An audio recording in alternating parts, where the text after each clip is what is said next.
네. 한 주간 은혜 가운데 잘 지내셨습니까? 네.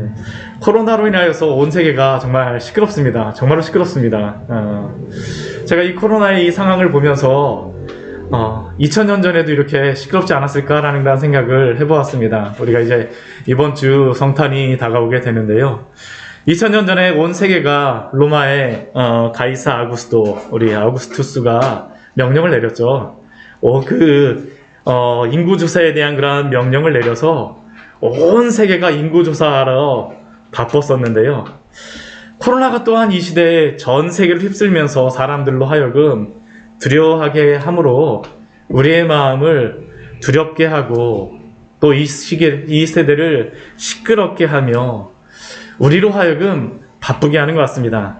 그러나 2000년 전 그때에, 그 시끄럽던 그때에 하나님께서는 우리의 구원이신 예수 그리스도를 이 땅에 보내심으로 우리의 생명이 세상의 인구조사책에 기록됨으로 말미암아 구원을 받는 것이 아니라 바로 예수 그리스도를 믿음으로, 아기 예수가 오신 그 예수 그리스도를 믿음으로 우리의 이름이 하나님의 생명책에 기록될 수 있는 그러한 방법을 우리에게 허락하여 주셨습니다. 그리고 이러한 구원의 역할을 담당하도록 하시기 위하여서 세우신 것이 바로 교회입니다. 우리는 지난 11월에 교회가 어떠한 곳인지에 대해서 우리가 말씀을 나누었었습니다. 교회는 단순히 건물이 아니라 에클레시아, 불러낸 자들, 우리 주님께서 불러낸 자들의 모임이 바로 교회입니다. 어둠에서 빛으로 부르시고 죄와 사망에서 생명으로 불러낸 자들의 모임이 바로 교회인 것입니다. 우리가 바로 교회임을 기억하십시오. 우리를 부르셨습니다. 그리고 이 교회는 마태복음 16장 18절의 말씀과 같이 너는 베드로라, 내가 이 반석 위에 내 교회를 세우리니 이 반석, 그리스도를 주로, 그리스도로 살아계신 하나님의 아들로 고백하며 믿는 자들이 바로 주님의 교회가 됩니다. 그러한 자들이 바로, 그러한 모임이 바로 주님의 교회이죠. 왜냐하면 이러한 교회를, 이러한 고백을 하도록 하기 위하여서 우리 구주 예수님께서는 내 피로 사셨기 때문입니다. 결국 교회는 그리스도의 피로 사신 그리스도의 교회인 줄 믿습니다. 그리고 이것은 우리가 교회에 대해서 말하는 그러한 정의입니다. 본질적인 그러한 교회의 그러한 의미라고 할 수 있습니다. 그런데 제가 교회는 건물이 아니라고 하였지만, 그렇다면 이것만 가지고 교회는 이런 것이구나 하게 되면 그래도 교회가 무엇인가 라는 그러한 질문들이 우리에게 생길 수밖에 없죠. 도대체 어떠한 모습이, 어떠한 것을 가지고 있는 것이 교회인지 궁금해져요. 사실 이 문제는 종교개혁 시대에 종교개혁자들에게 논란이 되었던 그러한 질문이었습니다. 왜냐하면 오랜 시간 동안 천주교의 잘못된 그러한 교리 가운데에서, 잘못된 진리 가운데에서 그들이 교회를 이루었다라고 하였지만 무엇이 참된 교회인가라는 그러한 질문에 대하여서는 그들도 오랜 시간 동안 궁금증을 가질 수밖에 없었어요. 이게 그들에게도 우리가 천주교회로부터 그 개혁교회를 이루었는데, 개신교회를 이루었는데 도대체 교회가 무엇인가? 그런데 이 교회가 무엇인가라는 그러한 질문은, 이 교회가 무엇으로 이루어진가라는 그러한 질문은 오늘날 우리에게도 굉장히 중요합니다. 우리에게도 굉장히 중요합니다. 왜 참된 교회가 무엇인가를 아는 것이 중요하겠습니까? 그것은 두말할 나위도 없이 모든 신자가 영적인 유익을 얻기 위하여서 성장하는 곳이 어디입니까? 교회입니다. 교회는 바로 모든 신자가 영적인 유익을 받고 성장하는 터전이 되고, 또한 예수님을 믿고 성도가 된다라는 것은 교회의 구성원이 된다라는 그러한 의미이기 때문이며, 또한 구원받은 이후에 모든 성도의 삶은 교회와 뗄래야 뗄 수 없는 그러한 관계이기 때문에 교회가 참된 교회가 무엇인가를 아는 것이 우리에게 너무나도 중요하죠. 교회는 한마디로 성도의 영적인 출생서부터 마지막 호흡이 다 하는 날까지 함께하는 것입니다. 함께하는 것이에요. 그렇게 우리는 참된 교회가 어떤 교회여야 하는 것을 아는 것이 굉장히 중요합니다. 그냥 사람들이 모여서 교회 간판을 달고 교회라는 그러한 이름 아래 모였다라고 해서 리더십 있는 목사를 중심으로 일사불란하게 움직이며 예배를 드린다라고 해서 그냥 교회라고 우리는 교회가 되는 것은 아니기 때문입니다. 교회는 내적이며 외적인 어떠한 구체적인 특징을 가지고 있습니다. 이것이 너무나도 중요해요. 그렇다고 하면 어떤 교회가 참된 교회라고 할 수 있겠습니까? 이것에 대하여서 교회의 외적 표지라는 것으로서 우리 종교개혁자들은 오랜 시간의 그러한 논쟁 끝에 1561년 벨기에 그 신앙 고백서에서 참교회와 거짓교회에 대한 내용을 다음과 같이 정의하였습니다.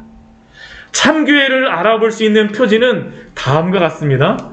교회가 복음의 가르침을 순수하게 설교하는지, 그리고 교회가 성례를 그리스도가 명령하신 대로 순수하게 시행하는지, 또 교회가 악독을 바로잡기 위해서 번징을 시행하는지가 바로 그것이라는 것입니다. 여기 그 벨기에 신앙고백서를 보게 되면 참된 교회의 표지를 세 가지로 정의하고 있습니다. 그것이 무엇입니까? 제가 방금 전에 말씀드렸던 것처럼 첫 번째는 바른 하나님의 말씀이 순결하게 전해지는 것이고요. 두 번째는 그리스도가 명령하신 성례가 순수하게 시행되는 것이고, 세 번째는 교회의 순결을 유지하기 위해서 번징을 바르게 시행하는 것입니다.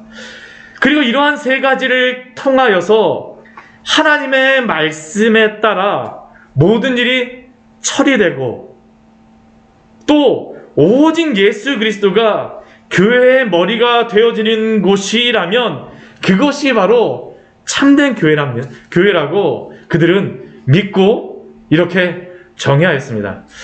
우리가 보통 생각하는 그러한 교회의 모습하고는 틀리죠. 정말 틀려요. 틀립니다. 우리는 참된 교회라고 하면 교회 건물이 있어야 하고요.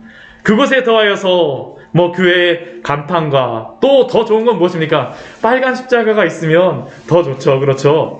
그리고 그곳에 목사님이 있고 예배가 드려지는 그 모습이 교회라고 생각하는데, 종교개혁자들은 바로 이것을 교회라고 정의하였습니다. 교회 외적 표지라고 정의하였고요. 이것은 단순히 종교개혁자들만 이렇게 생각한 것이 아니라 지금도 이 종교개혁자들의 그러한 진리를 따르는 대부분의 그러한 모든 교회가 이것을 참된 교회라고 정의하고 있습니다. 신학교에서도요, 이것이 참된 교회라는 것을 가르치고 배우고 있습니다.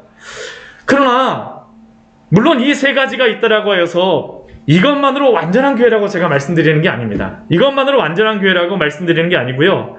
참된 교회와 완전한 교회는 다릅니다.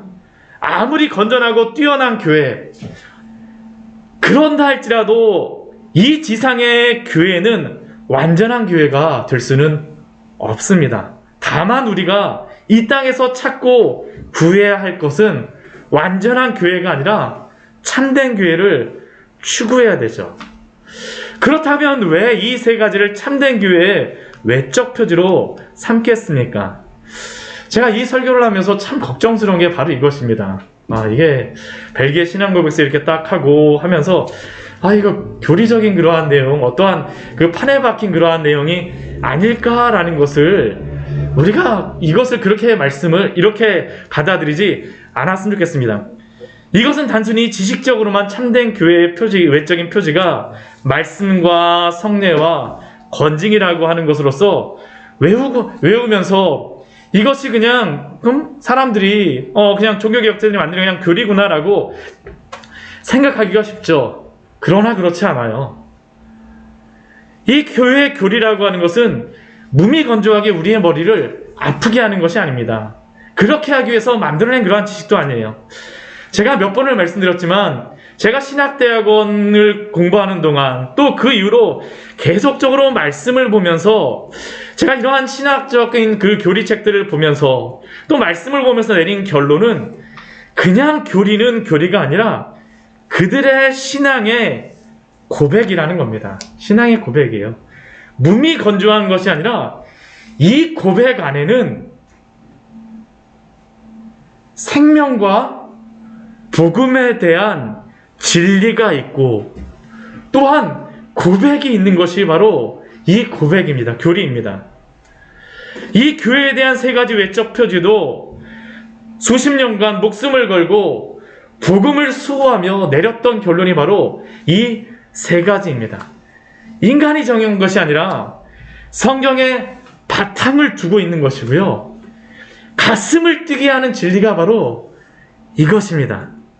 그리고 이렇게 세워진 교회가 그 예수 그리스도의 그 목적으로 하는 것은 다른 것이 아니라 예수 그리스도가 교회의 유일한 머리로 인정되도록 하기 위하여서 이것을 이렇게 만들었습니다. 그래서 저는 이 말씀을 오늘 마무리하면서 다른 것이 아니라 한 가지를 제가 기도하면서 소원한 게 있었습니다. 이것을 단순히 지식으로 받아들이는 것이 아니라 우리의 가슴을 뛰게 하는 진리가 바로 이것이구나. 교회가 바로 이것이구나 라는 것을 우리 모두가 발견하는 그 은혜가 있기를 축원합니다.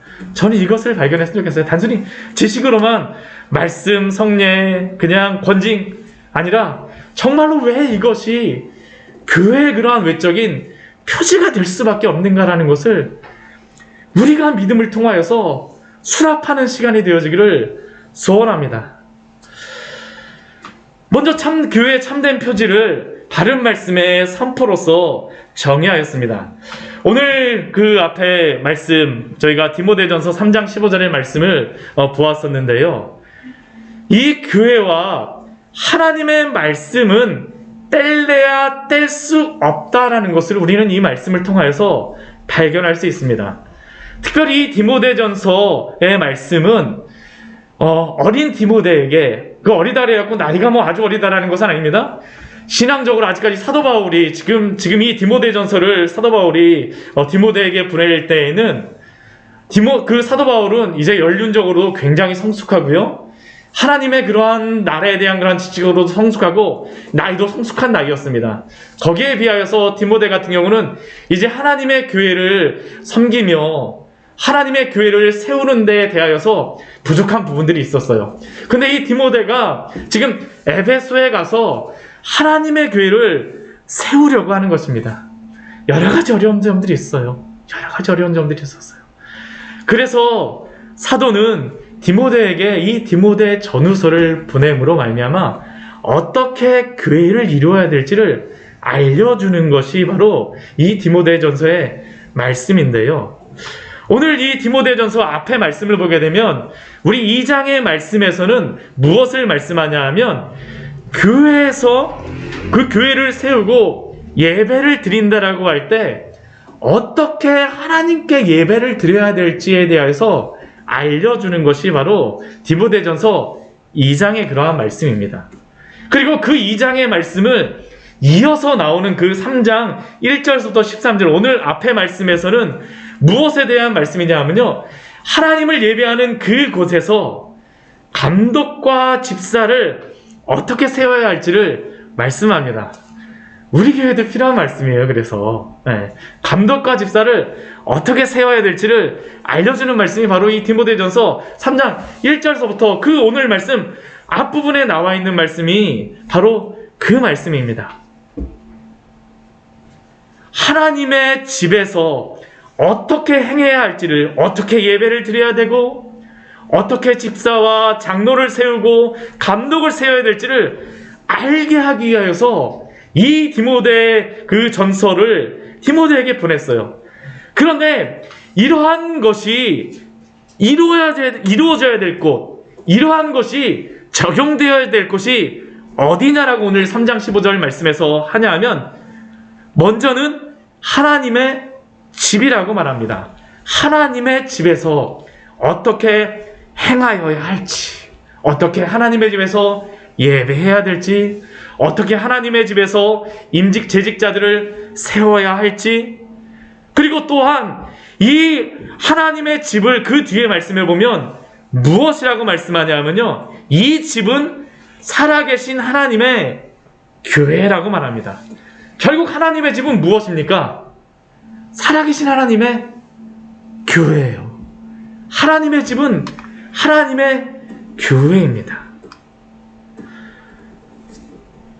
그런데 하나님의 집, 살아계신 하나님의 교회를 이렇게 사도 바울이 말씀하면서 중요한 한 가지의 그러한 원리를 그 뒤에서 말씀하고 있는데, 이것도 교회에 대해서 말씀하는 것이죠. 그 교회의 그 중요한 그러한 진리를 무엇으로 말씀하냐 하면 진리의 기둥의 터라는 말씀으로써 말씀하고 있습니다. 즉 교회가 지붕을 받치는 기둥과 같이, 또 전체 건물이 세워지는 터와 같이 교회가 진리를 떠받치고 있다는 것입니다. 교회가 어떠한 곳이 되어져야 될까요? 하나님의 진리를 지키고 수호하는 역할을 행해야 된다는 겁니다. 교회가 하나님의 진리를 하나님의 진리를 지켜요. 세우는 그러한 기둥과 터가 됩니다. 그러나 그것뿐만 아니라 교회는 또한 진리를 기초로 세워진다라는 것을 이 말씀을 우리에게 하고 있는 것입니다. 즉 교회는 하나님이 계시하신 그 진리를 지탱하고 바치는 역할을 하는 곳이며, 또한 교회는 진리를 기초로 세워집니다. 진리를 기초로 세워져요. 이것이 바로 교회입니다. 그렇다면 이 진리는 무엇일까요? 이 진리는 무엇일까요? 우리 디모데전서 우리 3장 우리 이 말씀에서 이 진리에 대해서 말씀하지만요, 이 디모데전서 1장 말씀에 보게 되면 이 진리가 무엇인지에 대하여서 말씀합니다. 무엇이라고 말씀하냐면 우리 디모데전서 우리 1장 우리 1절에서부터 우리 11절까지 말씀해 보게 되면 이 진리는 다른 복음이 아니라는 겁니다. 다른 교훈을 가르치면 안 된다라고 이야기합니다. 다른 교훈이 있다라고 이야기하게 되면 참된 교훈이 있다라는 것이죠. 그 참 진리는 누구로부터 나오는 것이겠습니까? 사도로부터 나온다라는 것이 바로 이 진리입니다. 우리 1장 11절 말씀은 그래서 이렇게 말씀합니다. 이 교훈은 내게 맡기신 바 복되신 하나님의 영광의 복음을 따름이니라. 이 복음을 누구에게 맡기셨어요? 사도에게 맡기셨습니다. 사도에게 맡기셨어요. 그래서 이 교회에서 가르치려는 이 진리는 예수 그리스도가 사도에게 전하신 복음이며, 또한 사도들이 예수께 받아서 가르친 그 진리, 그 복음이 바로 이 진리입니다. 그리고 이 진리 안에 있는 신자들의 모임이, 세워진 모임이 무엇일까요? 교회라는 것이죠. 교회라는 것입니다. 교회는 바로 사도들이 가르쳤던 그 말씀, 그 복음 위에 세워졌다라고 디모데전서는 우리에게 분명히 말씀하고 있습니다. 그리고 이것이 바로 사도행전에서도 반복해서 우리에게 말씀하는 진리입니다. 우리 사도행전 말씀 우리가 수요 예배 때 우리가 보지만 사도행전 말씀에 보게 되면 이 반복되는 이러한 말씀이 있습니다. 아마 들어보셨을 거예요. 하나님의 말씀이 점점 왕성하여 예루살렘에 있는 제자의 수가 더 심히 많아지고 허다한 제사장의 무리도 이 도에 복종하니라. 하나님의 말씀이 점점 왕성하여 흥황하며, 우리 사도행전 12장 24절 말씀에도 이렇게 말씀합니다. 하나님의 말씀은 흥황하여 더하더라. 우리 사도행전 우리 13장 49절 말씀에도 이렇게 말씀합니다. 주의 말씀이 그 지방에 두루 퍼지니라. 우리 19장 20절 말씀에도 이렇게 말씀합니다. 이와 같이 주의 말씀이 힘이 있어 흥황하여 세력을 얻으니라. 지금 이 말씀이 전하여지는 그 사도행전의 그 배경들을 보면요, 항상 그 앞에 무엇이냐 하면 박해가 있어요. 어려움이 있습니다. 사도들이 감옥에 갇히고요, 심지어는 돌에 맞기도 하고요, 여러 사람들이 몰려와서 이 사도와 제자들을 막 붙잡아 가고요, 순교도 당하고 있는 곳이 바로 이곳이었습니다. 성중에서 쫓겨다니기도 합니다. 그런데 이러한 속에서도 하나님의 참된 복음이 전파되는 곳마다 어떠한 일이 벌어졌을까요? 흥황하여 사람들이 더하여지고 교회가 세워지고 하나님의 나라가 이루어지며 많은 사람들이 하나님께 돌아오는 일들이 일어났습니다. 왜 그럴까요? 복음을 전파하고 말씀을 전파함으로 말미암아 두 가지 일이 벌어지기 때문입니다. 두 가지 일이 벌어져요. 그것이 무엇입니까? 첫 번째는 전하여진 그 말씀을 통하여서 예수님을 알지 못하던 사람들이 예수님을 믿고 변화되는 일들이 발생합니다. 죽었던 영혼들이 하나님의 말씀이 전파되어질 때 살아납니다. 하나님이 어떻게 죽어있던 영혼들을 부르실까요? 예수님께서 나사로를 어떻게 불러내셨습니까? 그 무덤에서요. 나사로야 나오너라라는 그러한 말씀이 나사로에게 전하여질 때 죽어있던 나사로가 나오게 되죠. 그것뿐만이 아닙니다. 이 세상에서 가장 악한 사람이라고 취급되며 생각되어졌던 그 세리장이었던 삭개오조차도 어떻습니까? 예수님이 삭개오에게 다가가세요. 그 나무에서 내려오라. 삭개오가 그 다음에 어떻게 변합니까? 예수님의 말씀 가운데에 하나님께 회개하며 돌아온다라는 것입니다. 교회에서 말씀을 전한다라는 것은 바로 이것입니다. 참된 하나님의 말씀, 복음의 진리가 전파되어질 때 죽어있던 영혼들이 살아나고 돌아오는 일들이 벌어지게 됩니다. 고린도후서 우리 4장 6절 말씀에 보면 이렇게 말씀하시죠. 어두운 데에 빛이 비치라 말씀하셨던 그 하나님께서 예수 그리스도의 얼굴에 있는 하나님의 영광을 아는 빛을 우리 마음에 비추셨느니라. 예수 그리스도의 복음이 전파되어질 때마다 빛이 비치리라고 말씀하셨던 그 곳마다 하나님의 영광을 아는 그 빛이 그 마음속에 비추어 주심으로 말미암아 우리를 살아나게 하시는 것입니다. 우리가 말씀을 통하여서 예수님을 믿게 됐지 않았나요? 교회는 바로 말씀이 전파되어지는 것을 통하여서 성도를 살아나게 하심으로 세우신다는 것입니다. 그리고 이 그리스도의 복음은 두 번째로 하나님의 말씀을 받은 이 구원받은 성도로 하여금 거룩하게 살아가는 그 원리가 되어집니다. 우리가 예수님을 믿고 그것으로 우리 성도의 삶이 거기서 끝날까요? 아니요. 우리의 삶은 단순히 구원받은 것에서만 그치면 안 됩니다. 우리는 구원받은 이후에 그리스도를 닮아가서 그리스도의 장성한 분량, 그리스도의 형상에 이르도록 우리는 거룩하게 되기 위해서 애써야 합니다. 무엇을 통하여서 이러한 것들을 이루실까요? 하나님의 말씀을 통하여서 이러한 일들을 이루어 가시는 것입니다. 우리 데살로니가전서 4장 3절 말씀에서 이렇게 말씀하시죠. 하나님의 뜻은 이것이니 너희의 거룩함이라. 우리가 이 말씀을 보게 되면 어떻게 합니까? 하나님의 뜻을 무엇이라고 말씀하십니까? 거룩함이라고 말씀하세요. 그러면 거룩하게 살지 않았던 성도들은 어떤 일을 벌이겠습니까? 그 죄를 제거하는 일들을 하게 되는 것이죠. 하나님은 당신의 성도가 그리스도의 옷으로 옷 입고 구원받는 것으로서만 그냥 그것으로만 끝나는 것이 아니라 여전히 그 안에 있는 그 지저분한 죄인의 모습으로 가지고 있는 것을 원하시는 것이 아니라 예수 그리스도를 닮아서 거룩하게 변화되기를 원하십니다. 이것을 또한 하나님께서는 오늘도 말씀으로 이루시는 줄 믿습니다.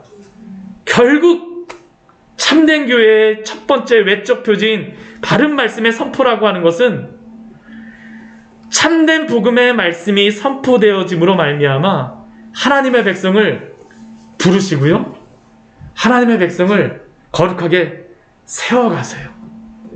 그래서 바른 말씀, 순수한 하나님의 말씀이 선포되어지는 곳에 바로 교회가 세워질 수밖에 없습니다. 그래서 참된 교회의 첫 번째 외적 표지는 바로 말씀일 수밖에 없어요. 그렇다면 이러한 교회의 성도로서 우리는 어떻습니까? 하나님의 말씀을 사모하며 그 말씀 가운데에 순종하며 성장하고 있습니까? 성장하고 있나요? 어떤 성도님 같은 경우는 이러한 분들이 있으세요. 제가 예전에 실제로 이렇게 말씀하시는 분도 들었었는데, 목사님, 제가 교회 와서 다 좋은데요, 저는 말씀 공부하는 거는 저하고 체질적으로 안 맞아요. 체질적으로 안 맞아요. 그래갖고 저는 말씀 공부 말고 그냥 이렇게 나와서 교제 나누는 것을 위주로 다 좀 했으면 좋겠어요. 물론 우리가 교회에서 교제를 나눠야 돼, 그렇죠? 교제를 나누면 너무나 즐겁죠, 그렇죠? 그러나 우리가 무엇 바탕 위에서 교제를 나눠야 되겠습니까? 하나님의 말씀 위에서 나눠야 돼요. 우리가 하나님의 말씀 위에서 교제하며 나누지 않는다면 우리가 세상의 모임과 다를 바가 없죠. 그렇죠? 교회가 세상의 모임과 다른 이유가 무엇이겠습니까? 그 안에 하나님의 말씀이 있다라는 것입니다. 하나님의 말씀 가운데에 모이게 만드신 그러한 곳이 바로 교회이며, 그곳에서 거룩하게 살아가게 하신 그러한 사람이 바로 성도입니다. 저희가 협동장로님을 세우고 협동권사님을 세우고 서리집사님을 세운다라고 하지만 성도가 되지 않고는요, 하나님의 말씀에 그 기초한 성도가 되지 않고는 목사도 그렇습니다. 목사도 그렇고 장로도 그렇고 권사도 그렇고 집사도 그렇고 우리는 중요한 것을 빼먹은 것입니다. 우리는 이 말씀 위에서 서가야 돼요. 우리가 그래서 우리가 좋아하는 말씀, 우리가 이것저것 따라다니면 안 됩니다. 내 귀에 좋은 말씀, 우리가 첫 번째는 말씀을 사모하지 않는 그러한 부분들도 있지만, 또 우리가 잘못하는 것들 중에 두 번째 오류가 무엇이냐면 우리의 귀에 좋은 것만 듣기를 원하는 것이에요. 이 말씀 내 스타일이야 하게 되면 어떻습니까? 거기에 빠져갖고요, 줄고장창 그것만 계속 듣는 것입니다. 그러면 우리가 어떻게 될까요? 이게 우리 헬스클럽 가갖고 나는 오른손이 좀 약간 약한 것 같아요. 오른손 운동만 매일 365일 한다고 해보십시오. 그러면 오른팔이 어떻게 될까요? 이만큼 헬스 선수만큼 될 수 있을지 모르지만 나머지 몸은 어떻게 되겠습니까? 볼품없게 되죠. 우리의 말씀에 취사 선택해서 우리가 말씀을 듣는 것이 아니라, 우리가 말씀을 들을 때 중요한 그러한 우리의 태도는 하나님의 말씀 앞에 우리가 굴복되는 것입니다. 굴복되어져야지만 그 말씀이 우리 가운데에서 죄를 잘라내실 수가 있어요. 만약 그 말씀 앞에 우리가 굴복되지 않는다면 어떤 일이 벌어지겠습니까? 우리가 말씀을 잘라내요. 우리가 말씀을 잘라냅니다. 내가 좋아하는 말씀만 듣고요, 내가 원하는 것들만 듣고요, 우리 귀에 가려운 말씀만 듣게 되면 우리가 어떤 일이 벌어지겠습니까? 영적으로 핍절하는 일들이 발생하는 것입니다. 영적으로 핍절하는 일들이 발생을 하는 것이에요. 우리의 영혼이 자라지 않고 성장하지 않습니다. 그래서 디모데후서 3장 16절과 17절의 말씀에서는 이렇게 말씀합니다. 우리 말씀 같이 한번 보도록 하겠습니다. 우리 디모데후서 3장 16절과 우리 17절의 말씀입니다. 우리 16절과 17절의 말씀입니다. 우리 디모데전서 우리 말씀 뒤에 우리 디모데후서 말씀입니다. 같이 한번 읽겠습니다. 모든 성경은 하나님의 감동으로 된 것으로 교훈과 책망과 바르게 함과 의로 교육하게 유익하니, 이는 하나님의 사람으로 온전하게 하며 모든 선한 일을 행할 능력을 갖추게 하려 함이라. 우리 디모데전서 우리 3장 16절 말씀에서 분명히 말씀하는 것이 무엇입니까? 하나님의 감동으로 된 이 말씀을 통하여서 교훈을 받아야 됩니다. 교훈을 받아야 돼요. 내가 말씀 위에 있다라고 생각하면 교훈을 받을 수 있을까요? 아니요. 교훈을 받기 위해서는 우리가 그 말씀 밑에서 굴복되는 일이 있어야 돼요. 또한 그 말씀을 통해서 우리가 무엇이 있어야 됩니까? 책망을 받아야 됩니다. 책망을 받아야 돼요. 제가 이 책망을 받는다는 것은 무엇이겠습니까? 우리가 잘못한 부분에 대해서 우리가 되돌아봐야 되는 것이죠. 되돌아봐야 되는 것입니다. 우리가 한번 생각해 보십시오. 우리가 예배에 대해서 한번 우리가 드린다라고 할 때, 지금 인터넷에서도 우리 드리시는 그러한 분들도 있지만, 우리가 인터넷 예배를 드리게 되면 그러한 우리가 빠지기 쉬운 게 뭐냐면, 내가 원하는 시간에 내가 원하는 방법으로 예배하게 되죠. 그렇게 되면 어떻게 되겠습니까? 편한 자세로다. 처음에는 정자세하고 딱 하나님 앞에 드리지만 나중에는 어떻습니까? 조금 편하게 드리고 나중에 녹화된 거 보지. 아닙니다. 우리가 하나님을 예배한다는 것은 무엇일까요? 그 말씀 앞에 우리가 내려놓는 것입니다. 책망을 받아야 돼요. 또한 우리가 이곳에서 오프라인으로 드리지만 우리 오프라인으로 드리는 우리 성도님들은 어떻습니까? 이 예배를 드리는 여러분들의 마음은 지금 무엇을 생각하고 있습니까? 하나님의 말씀에 집중하고 계시나요? 우리가 예배를 나올 때에도 우리 일찍 나와야 됩니다. 네, 일찍 나와야 돼요. 왜 그렇겠습니까? 우리가 하나님 앞에 일찍 나와서 예배를 우리가 일찍 나와서 준비하고 기도하고 하지 않게 되면 우리의 그러한 마음이 하나님 앞에서 흐트러지게 돼요. 그리고 예배드리고 있는 그 순간에 우리의 마음도 하나님 앞에 죄송스러운 마음이 들 수밖에 없습니다. 들 수밖에 없어요. 제가 지금 이것은 간단한 말씀을 드렸지만요. 제가 이 말씀을 드리는 것이 무엇이겠습니까? 하나님의 말씀을 가지고 우리가 교훈을 받고 책망을 받는다는 것이죠. 우리가 이런 것을 통해서 우리 자신을 돌아봐야 됩니다. 돌아봐야 돼요. 또한 그 말씀을 통해서 우리는 어떻게 됩니까? 책망만 받고 나면 어떻게 됩니까? 이게 책망만 받으면 상처가 됩니다. 목사님이 나 미워해갖고 오늘 이런 말씀 하신다. 이런 분들 있으세요. 제가 설교하고 나면 이런 분들이 있으세요. 제가 이 말씀을 새벽 말씀 계속 하는데 제가 말씀하면서 항상 주의하는 게 적용을 아주 그냥 철저하게 하나하나씩 막 하고 싶은데 적용을 철저하게 하다 보면 어떤 일이 벌어지냐면 오늘 목사님이 이 말씀 나한테 겨냥해갖고 하셨구나. 왜냐하면 그렇게 하게 되면 그렇게 될 수밖에 없거든요. 아닙니다. 아니에요. 아닙니다. 그냥 그대로 하나님의 말씀 우리가 보게 됩니다. 근데 책망만 받게 되고 그 말씀을 나에게 하셨구나라고 한 다음에 우리가 가져야 될 마음이 무엇일까요? 책망으로 끝나면 상처가 돼요. 상처가 돼요. 목사님 나 미워하는구나. 나 목사님과 같이 신앙생활 못하겠어. 우리 장로님이 말씀 잘못하지만 권사님이라면 장로님이 나 미워하는구나. 나 장로님과 같이 숨 못하겠어. 우리 권사님이 나 미워하는구나. 나 권사님과 같이 못하겠어. 아닙니다. 우리가 이러한 말씀을 통하여서 그 다음에 우리 디모데전서 우리 3장 16절 말씀에서는 바르게 함이라는 것이 따라옵니다. 그것이 바로 굴복되어지는 것이죠. 결과가 맺혀진다는 것입니다. 결과가 맺혀져요. 우리가 하나님께 나아갈 때 이게 바로 말씀을 통하여서 교회를 세워가는 방식입니다. 말씀을 전함으로 말미암아 교회 안에 들어오게 하시고요.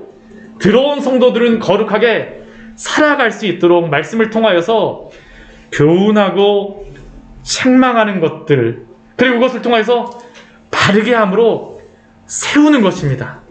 그래서 그 삶에서 무엇이 드러나야 됩니까? 의가 드러나야 돼요. 의가 드러나요. 우리가 보통 제가 의롭게 하심에 대해서 칭의에 대한 설교를 많이 하지만 우리의 삶은 칭의로만 끝나면 안 됩니다. 그 위에 반드시 무엇이 있어야 되냐면요, 성화라고 하는 단계가 있어야 됩니다. 거룩하게 되어져야 돼요. 거룩한 열매가 맺혀지지 않으면 안 됩니다. 제가 우리 교회에서 직분자들을 세우는데요, 이게 참 조심스러운 게 바로 그거예요. 저 요즘에 한참 문제가 되는 것도 무엇입니까? 어느 교회 목사님이 이러한 일이 있다더라. 그분이 예수님을 믿는 장로님이더라. 안수 집사님이더라. 권사님이더라. 집사님이더라. 우리가 이 직분을 받는다라는 것은 거기에 반드시 무엇이 있습니까? 책임이 따릅니다. 그리고 우리가 이제 한마디 한마디 하는 그런 말과 행동 속에는 반드시 무엇이 있습니까? 하나님의 영광이 그 안에서 드러나야 됩니다. 드러나야 돼요. 우리가 말 한마디 잘못하면 어떤 일이 벌어지게 되냐면요, 예수님 안 믿는 일이 벌어지게 되고요, 우리가 말 한마디 잘못하면요, 교회에 들어왔던 어린 심령들이 떠나가게 하는 그러한 도구로서 우리가 사용될 수 있어요. 그러기 위해서 우리가 어떻게 해야 됩니까? 성화되는 것들이 필요해요. 우리의 입술이 이전에 그러한 부정한 말들을 하였던 그러한 입술이라면 어떻게 해야 되겠습니까? 조심하셔야 됩니다. 조심하셔야 돼요. 우리의 옷 입는 그러한 부분들에 대해서도 조심해야 됩니다. 신중해야 됩니다. 왜냐하면 이것을 잘못하게 되면요, 우리는 안 보는 것 같아도 세상이 보고 있고요, 성도들이 보고 있기 때문입니다. 이것이 바로 말씀을 통하여서 교회의 성도들을 세우시는 방법이에요. 의롭게 만들어 가세요. 의롭게 우리가 예수 그리스도의 의를 입었지만 성화라고 하는 것은 실제로 우리가 의롭게 되어가는 것입니다. 그리스도를 닮아간다는 것은 의롭게 되어가는 것이에요. 우리가 이 말씀 앞에서 우리를 굴복시켜야지, 말씀을 이리저리 내가 짜맞추면서 말씀을 내 앞에 굴복시키려고 한다면 안 됩니다. 기억하십시오. 하나님은 교회를 말씀으로 세우십니다. 그래서 교회의 첫 번째 표징이 다른 말씀에 전파가 되어질 수밖에 없어요. 우리 말씀 한 구절 우리 더 찾아보겠습니다. 우리 히브리서 12장 4절 말씀 같이 한번 보도록 할게요. 우리 히브리서 12장 4절의 말씀입니다. 우리 히브리서 12장 4절의 말씀입니다. 우리 이 말씀이 우리 안에서 언제까지 우리가 이렇게 말씀을 가지고 살아가야 될까요? 우리 히브리서 12장 4절 말씀 같이 읽겠습니다. 너희가 죄와 싸우되 아직 피 흘리기까지는 대항하지 아니하고. 이 말씀이 무엇이겠습니까? 우리가 죄와 싸워야 됩니다. 우리 재직자로 세워주신 분들, 죄와 싸우시는 우리 귀한 우리 성도님들 되시기를 축원합니다. 모든 광야생 성도들이 죄와 싸워야 돼요. 성도는 다 싸워야 됩니다. 다 싸워야 돼요. 그런데 어디까지 싸우셨습니까? 어디까지 싸우셨어요? 죄와 싸우라, 믿음의 선한 싸움을 싸우라. 그래, 뭐 싸워야지, 해야지, 말씀 가지고 살아가야지. 우리 히브리서 12장 4절은 그렇게 말하지 않습니다. 어느 정도까지 싸우라고 말하냐 하면요, 아직 피 흘리기까지는 대항하지 아니하고. 굉장한 말씀입니다. 이 말씀은 굉장한 말씀이에요. 피 흘리기까지 죄와 싸우십시오. 우리가 말씀을 가지고 부여잡고 살아간다는 것은 바로 이것입니다. 이것이에요. 말씀을 가지고, 하나님의 그 말씀을 가지고 피 흘리기까지 싸운다는 것은 어떠한 의미가 있겠습니까? 그냥 대충 할 수가 없어요. 대충 할 수가 없어요. 눈물이 날 수밖에 없습니다. 이를 꽉 깨물을 수밖에 없어요. 내가 이웃을 사랑하겠더라고요. 형제를 사랑하겠더라고요. 이제 권징에 대한 말씀에서 오늘 제가 그 다음 주에 또 이어서 해야 되겠지만, 이 권징에 대한 말씀을 할 때 그 부분의 말씀해 보게 되면 용서가 굉장히 들어갑니다. 용서가 권징의 가장 중요한 그런 부분이에요. 회개와 용서에 대한, 사랑에 대한 그런 부분인데, 용서를 하기 위해서 그냥 될까요? 아니요. 이 꽉 깨물고요, 피가 나기까지 인내하고 싸우시는 일들이 있어야 됩니다. 그것뿐만 아니라 내가 죄의 그 길에 섰을 때에도 그렇습니다. 섰을 때에도 그래요. 얼마나 이게 쉽지 않습니까?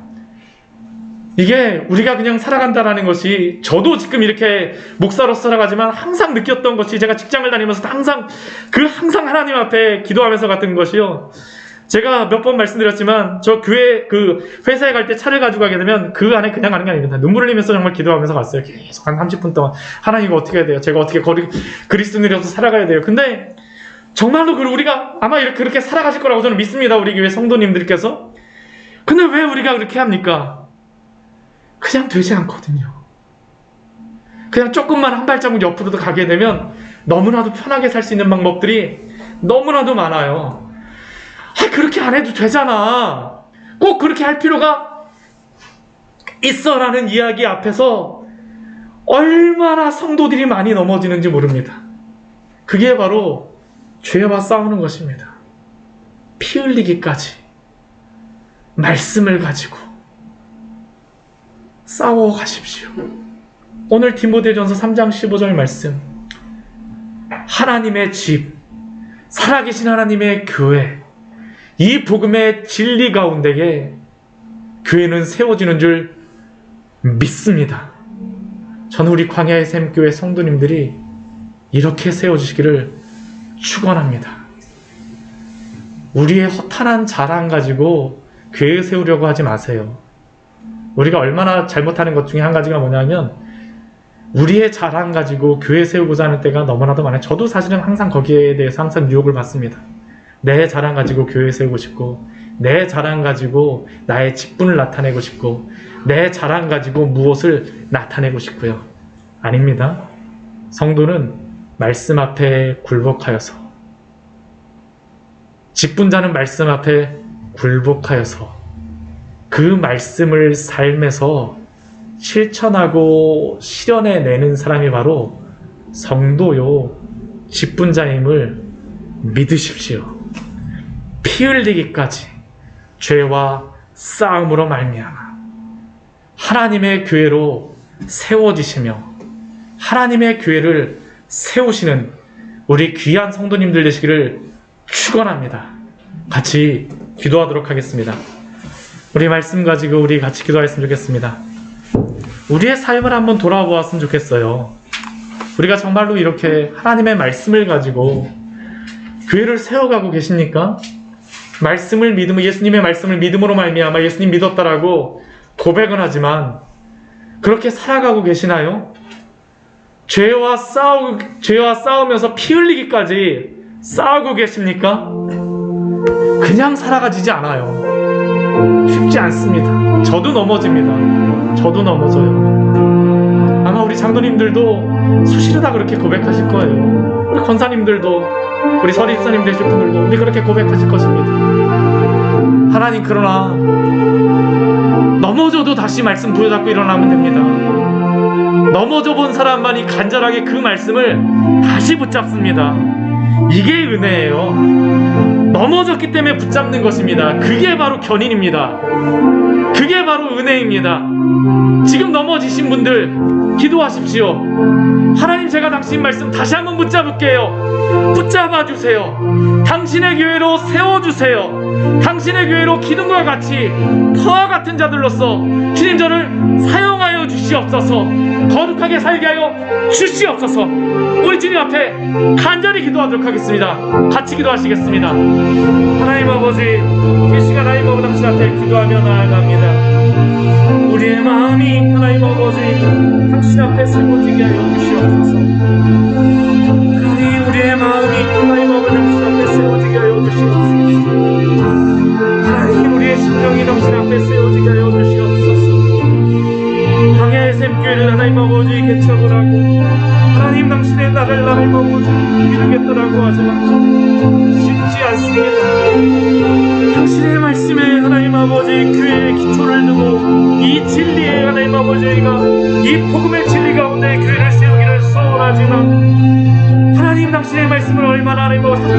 가지고 우리가 살아갔었습니까? 당신의 말씀에 우리가 굴복하기보다는 당신의 말씀이 나에게 굴복하기를 원하며, 당신의 하나님 아버지라는 말씀 앞에 우리의 허탄한 자존심을 내려놓기보다는 우리의 허탄한 자존심을 위하여서 당신의 말씀을 이용하며 사용했던 적이 하나님 아버지 얼마나 더 많습니까? 우리의 가락한 입술을 위하여서 하나님 아버지 당신의 하나님 아버지 말씀을 하나님 아버지 인용할 때도 있었고, 당신의 하나님 아버지 그 하나님 아버지 거룩한 그 애를 가지고도 얼마나 우리의 이익의 강도로 하나님을 사랑하는 사고보다 했을 때도 얼마나 많습니까? 하나님의 시간 주님 앞에 하나님은 저희를 하나님을 추서 복종시키는 시간이 되어지게 하여 주시옵소서. 당신의 말씀 앞에 수술을 받게 하여 주시옵소서. 우리의 영혼과 골수와 하나님의 혼과 우리 하나님 아버지 찔러 쪼개지는 하나님의 시간이 바로 당신의 말씀을 통해서 이루어진다라고 말씀하지 않으셨습니까? 그러한 자들이 바로 성도요 하나님 아버지 제자가 아닙니까? 당신께서 하나님 아버지 이렇게 당신의 교회를 세워주시겠다라고 말씀하여 주셨사오니 당신 앞에 하나님 아버지 굴복되게 하여 주시옵소서. 당신의 말씀 앞에 굴복되어지는 그 아들들이 있을 수 있도록 주여 우리 성도들을 주님 붙잡아 주시고, 우리 귀한 광야의 샘교회 성도들을 주님 붙잡아 주시고 인도하여 주시옵소서.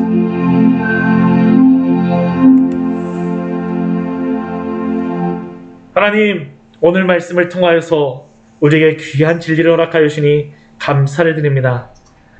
우리는 하나님 아버지 교회의 그러한 외적 표징이 말씀과 성례와 권징이라는 것을 이곳저곳에서 듣고 또 그렇구나 라고 그냥 넘겨버렸었지만, 우리가 지금 이 말씀을 보는 것은 그냥 우리의 지식으로 주신 그러한 말씀이 아니라 이 하나님 아버지 진리를 위하여서 생명을 걸었던 많은 사람들의 치열한 하나님 아버지 그러한 고백임을, 또한 고백이었음을 알게 하여 주셨습니다.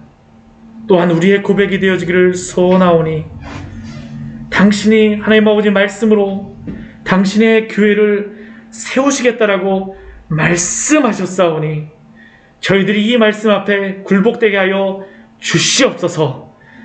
우리가 하나님 아버지 당신의 말씀을 통하여서 당신의 이 진리를 통하여서 교회의 하나님 아버지 그러한 하나님 아버지 구성원이 되고, 또한 교회의 하나님 아버지 그러한 터와 같이 하나님 아버지 기둥과 같이 또 하나님 당신 앞에 굴복되며 순종하며 나아갈 수 있도록 우리 성도들을 주님 축복하여 주시고 인도하여 주시옵소서. 하나님, 우리 광야의 샘교회를 세워주셨습니다. 우리가 하나님 아버지 당신의 말씀을 듣고 이 샘을 마신다라고 하는데 단순히 마시고 갈증 풀렸다라는 것으로만 하나님 아버지 살아가지 말게 하여 주시고, 당신의 이 말씀을 통하여서 피 흘리기까지 죄와 싸울 수 있는 우리 믿음의 성도들이요 광야의 샘교회 성도들 될 수 있도록 그 치열함을 우리에게 허락하여 주시옵소서. 당신의 영광을 드러내기를 소원합니다. 주여 우리를 사용하여 주시옵소서. 예수님의 이름으로 기도드립니다. 아멘. 예, 같이 우리 찬양하도록 하겠습니다. 우리 찬송가 111장 귀중한 보배합을 같이 찬양하겠습니다.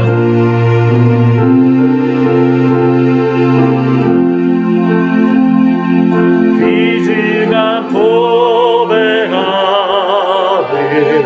주 앞에 드리고 그리의 몸과 마음도 다 함께 바치세. 진리는 오며 하며 사랑은 성결해. 주께서 탄생하신 거룩한 날일세. 주께서 주신 은혜 한없이 귀하니 우리가 받은 것을 감사히 바치세. 기쁨은 충만하고 소망은 불변해. 정성과 마음을 다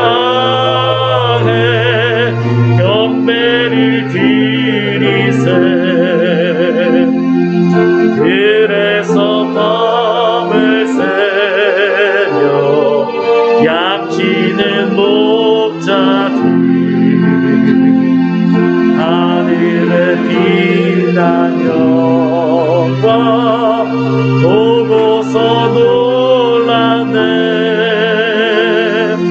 천사의 기쁜 소식 목자들 딛고서 찾아와 경배하며 영광을 돌렸네. 드려진 항목을 위해서 같이 기도하도록 하겠습니다. 하나님 아버지, 당신의 귀한 성도들이 하나님의 교회를 이루어 우리 주 예수 그리스도의 피로 사신 교회를 이루어 당신의 말씀 위에 세워지고 한 교회를 이루기 위하여서 분투하며 열심히 살아가고 있습니다. 주님, 그 삶의 터전과 그 모든 것들 속에서 하나님께서 주신 그 귀한 것들 중에 일부를, 그러나 우리의 모든 것들을 다 담아서 주님 앞에 이 예물로 드립니다.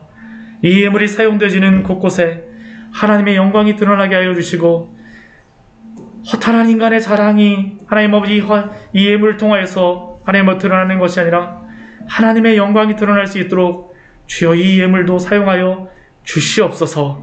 특별히 하나님 아버지 코로나의 때에 너무나도 수고하고 애쓰는 우리 귀한 성도들 주님 축복하여 주시옵소서.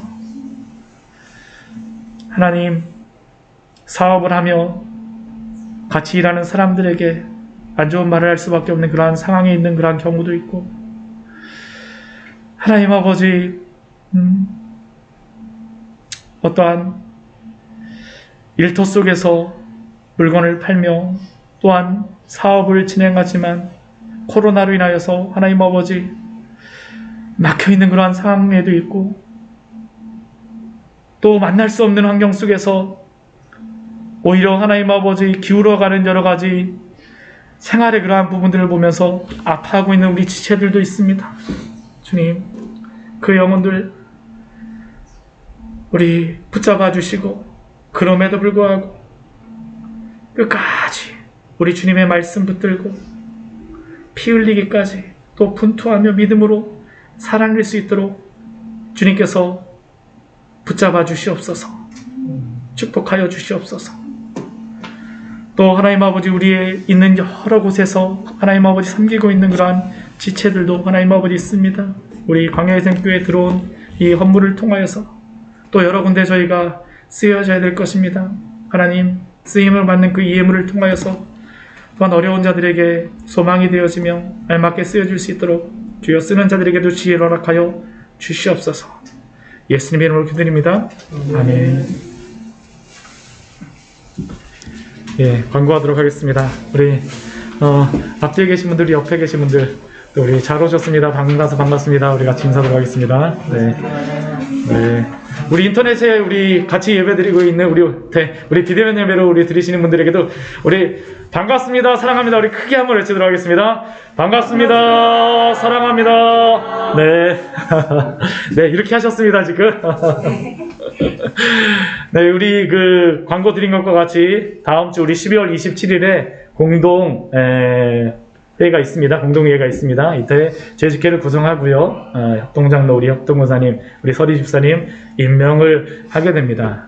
제가 따로 이렇게 연락을 드린 분들이 있고 또 못 드린 분들도 있어요. 그렇지만 제가 말씀은 드렸었기 때문에 제가 서리 집사로 임명하겠다라고 지금 임명된 거 아닙니다. 임명된 게 아니고요. 제가 그 말씀 전화를 드리며 연락을 드리면서 무엇을 말씀드렸었냐 하면 제가 문답지를 여러분들에게 나눠드리겠다라고 말씀을 드렸어요. 이렇게 되어 있는데요. 아마 이 질문지를 받으시고 읽으시게 되면 목사님 너무 어렵게 이거 쓰신 거 아니에요? 라고 질문하시는 분들 분명히 있으실 것입니다. 근데 제가 이렇게 이걸 한 것은 여기에 저희 교회뿐만 아니라 제가 아시는 그러한 목사님의 교회에서도 사용하는 그러한 것인데 여기 이 내용은 우리가 장로의 신조라던가 우리 장로교회에서 고백하고 있는 대소요리 문답, 신도개요, 우리 웨스트민스터 신도개요에 나와 있는 그러한 내용들을 가지고 질문으로 만들었습니다. 교회는 반드시 그 바른 말씀 위에서 세워져요. 그리고 그 말씀 위에 세워진다라는 것은 교회의 그러한 원리들이 분명히 있습니다. 그리고 이 고백들을 여러분들의 고백으로 답변하시면 됩니다. 아마 대부분의 그러한 답은 아멘으로 다 하시게 되면 답변을 하실 수 있을 것이에요. 그렇지만 한 주 동안 이 질문지들 앞에서, 이 질문 앞에서 한번 생각해 보십시오. 내가 정말 하나님 앞에서, 말씀 앞에서 이렇게 살아갈 것인가 라는 것들에 대하여서 우리 스스로를 우리가 판단하고 또한 하나님 앞에 우리를 세우는 것입니다. 어려워요, 문제들이. 그러니까 보시면서 곰곰이 생각하시고 잘 모르시게 되면 저한테 연락 주십시오. 제가 그 부분에 대해서 설명드리도록 하겠습니다. 그러니까 그리고 한 문제 한 문제 천천히 보시면서 정말 믿음으로 고백하십시오. 믿음으로 고백하세요. 믿음으로 고백하십시오.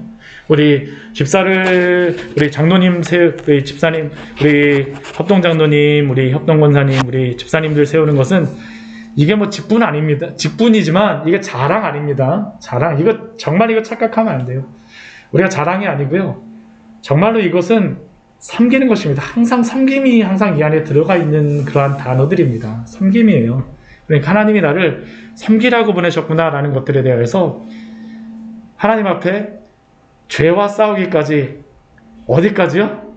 피 흘리기까지 싸우겠다라고 다짐하시는 그러한 시간이 되어지기를 원합니다. 제가 이것을 가지고 다 설교를 하고 싶었지만 차마 그럴 수가 없어서 너무나 많은 시간이 걸려서 이게 질문지로 드렸으니까요. 해주시고, 가장 마지막 뒤에는 서약서를 재직서약서 해갖고 제가 이렇게 했습니다. 그래서 여기다가 사인을 하시고 다음 주에 내주십시오. 다음 주에 내주시게 되면 이것을 가지고 재직 임명을 저희가 하도록 하겠습니다. 만약 이것을 보면서 저희 목사님, 저희가 올해는 좀 약간 힘들 것 같습니다라고 하시는 분들은 저한테 말씀을 해주십시오. 정말 우리가 하나님 앞에서 우리가 세워지는 것입니다. 그러니까 이 부분들에 대해서 잘 해주시고요. 그리고 또 다음 주에 예결산 심의 있습니다. 1년 동안, 2020년 동안 하나님께서 인도해 주신 그 부분에 대해서 우리가 나눌 것이에요. 아마 예결산 심의하시게 되면, 이거 보시게 되면요, 깜짝 놀라실 거예요. 아니, 우리 광야의 생교 어떻게 하나님께서 이렇게 인도해 주셨지? 정말 하나님의 그런 손길을 볼 수밖에 없는 그러한 겁니다. 정말 하나님께서 인도하셨음을 다음 주에 저희가 공동히 하면서 누리는 그러한 시간이 되었으면 좋겠습니다. 한 주일 동안 같이 기도하여 주십시오. 또 우리 성탄 축하 예배는 25일 11시에 드립니다. 25일 11시에 드리고요. 지난주에도 제가 코로나 3단계가 시작되면 비대면 예배를 중심으로 이루어진다라고 말씀드렸는데요. 비대면 예배가 되면 비대면 예배를 중심으로 드리겠습니다. 만약 이번 주에 성탄절 전에 3단계가 되면 비대면 예배를 중심으로 저희가 드리는 것입니다. 그렇게 알고 예배에 참여하시면 되겠습니다. 그리고 우리 지난주에 제가 말씀드렸지만 우리 신희경 성도님 개인 전시회를 12월 15일부터 우리 17일까지 진행하고 있습니다. 잘 진행될 수 있도록 우리 기도해 주시고요.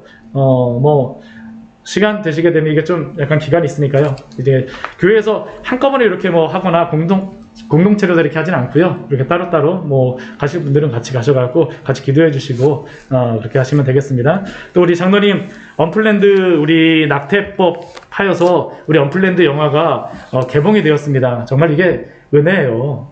이게 어떻게 이게 한국에서 영화관에서 이렇게 할 수 있을까 생각하게 되면 정말 은혜입니다. 그러나 이것도 또 지금 코로나의 때인지라 지혜롭게 그런데 이거 많이 볼 수 있도록 우리 같이 기도하는 것들은 필요한 것 같아요. 그러니까 같이 이런 것들을 우리 여러 가지로 우리 기도할 것들이 많습니다. 해주십시오. 우리 12월 우리 안내와 우리 헌금은 밑에 있는 것들을 참고해 주시기 바랍니다.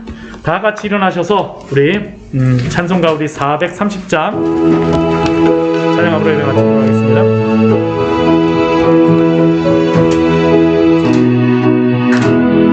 그와 같이 길 가는 것 즐거운 일 아닌가. 우리 주님 걸어가신 발자취를 밟겠네.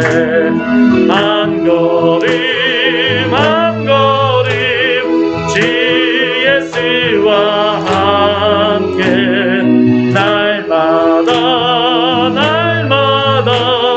우리 걸어가리. 옛 선지자의 눈같이 우리들도 천국에 올라갈 때까지 주와 같이 걷겠네. 한 걸음 한 걸음 주 예수와 함께 날마다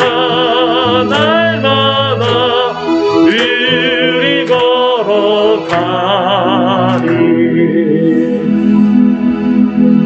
지금은 우리 주 구주 예수 그리스도의 은혜와 하나님의 그 크신 사랑과 성령님의 감화교통 내주하셔서 역사하심이 교회 성도로 부르시고 또한 성도로 부르신 우리를 교회로 세워가시는 우리 주 예수 그리스도의 그 크신 은혜와 우리 삼위 하나님의 그 놀라운 축복 가운데 살아가기를 소원하는 모든 성도들의 머리 위에와 그 사업 위에와 그 직장과 일터 위에와 또한 비대면 예배로 드리고 있는 우리 성도들의 머리 위에와 앞으로 우리에게 맡겨주시는 모든 영혼들 위에 지금으로부터 영원까지 함께 있을지어다.